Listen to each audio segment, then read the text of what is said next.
Ilang mahalagang panukalang batas lusot na sa Senado sa pagbabalik ng sesyon nito. Ilan dyan ang panukalang Government Optimization Act at ang Free Funeral Service Act para sa mahihirap na pamilya.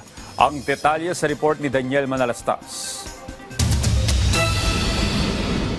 Ilang mahalagang panukalang batas ang lumusot na sa Senado sa pagbabalik ng sesyon katulad na lang ng panukalang Government Optimization Act o ang panukalang batas para sa right sizing para mas mapaigi ang serbisyo ng pamahalaan. Lusot na rin ang Free Funeral Services Act para sa may hirap na pamilya. Inaasahan magbebenepisyo rito ang mga pamilyang nakakaranas ng krisis o walang kakayanan para makakuha ng maayos na funeral services.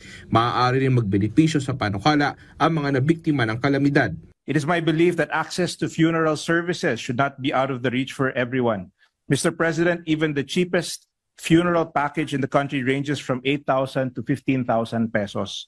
Malaking halaga na po ito para sa ating mga kababayan na nasa laylayan.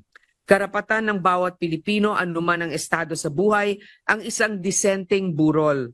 Ang burol ay hindi lamang para sa yumao, kundi para rin sa mga naulila. Ang batas na ito ay para sa mga kababayan nating tahimik na nagluluksa. May gobyernong kasama ninyo sa pagdadalamhati. Isa pa sa panukalang lumusot sa Senado ay ang Senate Bill 2975 o ang Revised Animal Welfare Act. Ayon kay Senator Grace Poe, maraming insidente ng kalupitan sa mga alagang hayop na lumalabas itong mga nakaraang buwan. At kasunod ng mga insidente, naniniwala ang senador na nararapat lang na mas mabigyan sila ng kaukulang proteksyon sa ilalim ng batas. The bill is not merely a token legislation. We cannot continue treating animal protection as an afterthought. It is a response to cruelty, yes, but more importantly, it is a declaration of dignity.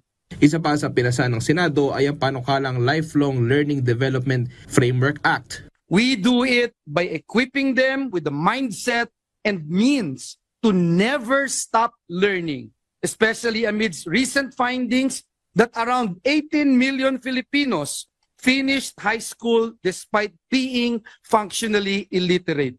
Pasado na rin ang panukalang Expanded Philippine Science High School System at ang panukalang Movie and Television Review and Classification Board Act. Daniel Manalastas para sa Pambansang TV sa Bagong Pilipinas.